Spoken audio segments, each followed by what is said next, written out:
इनमें से प्राथमिक क्षेत्र किसे कहा जाता है जी? कृषि क्षेत्र।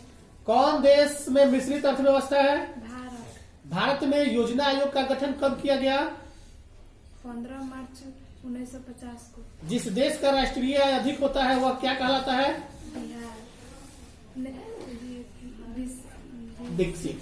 पता है राष्ट्रीय आय का मतलब क्या होता है? राष्ट्रीय आय का मतलब होता है कि अपने राष्ट्र में जितने भी लोग हैं देश में, उनका आय वार्षिक आय जो होता है वो निश्चित किया जाता है सरकार के द्वारा। तो अपने यहाँ मात्र 2 से 3% लोग आईटीआर भरते हैं। आईटीआर का मतलब कि हम साल भर में कितना कमाए यह बात सरकार को बता दें।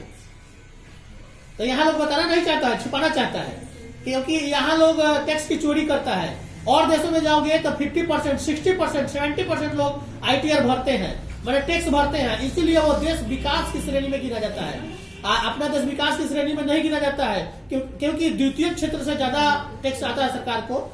माल ढुलाई से, चाहे मतलब उद्योग से। कृषि पर सरकार टैक्स कम रखा है, लेकिन उद्योग धंधा से बहुत टैक्स आता है। अब रहा बात की सरकार अगर ऐसे करेगा तो लोग तनी सा अगर न सचेत होंगे या न बताएंगे तो दिक्कत हो जाएगा। ये इसलिए टैक्स भरवाया जाता है ना लोगों से, ताकि सरकार को कभी विषम परिस्थिति आए। मान के चलो अगर तुम्हारे घर में एक दिन समय ऐसा है कि खाने के लिए कुछ भी नहीं रहे, तो फिर क्या करोगे? जो थोड़े थोड़े बचत करके रखे हो उससे अपना गुजारा करोगे। तो इसलिए सरकार ये सब लेते रहता है। किस राज्य को पिछड़ा राज्य कहा गया है? किस राज्य को? बिहार। बिहार सबसे पिछड़ा राज्य है। अभी यहाँ पढ़ाई लिखाई भी पीछे अभी है। शिक्षा व्यवस्था कुछ सुधार हुआ है, और अगर शिक्षा व्यवस्था सुधार दी जाए तो सब लोगों का सही हो जाएगा। भारत में किसका शासन, यानी किस शासन का उपनिवेश था? अंग्रेजी शासन। अंग्रेजों ने भारतीय अर्थव्यवस्था को क्या किया था?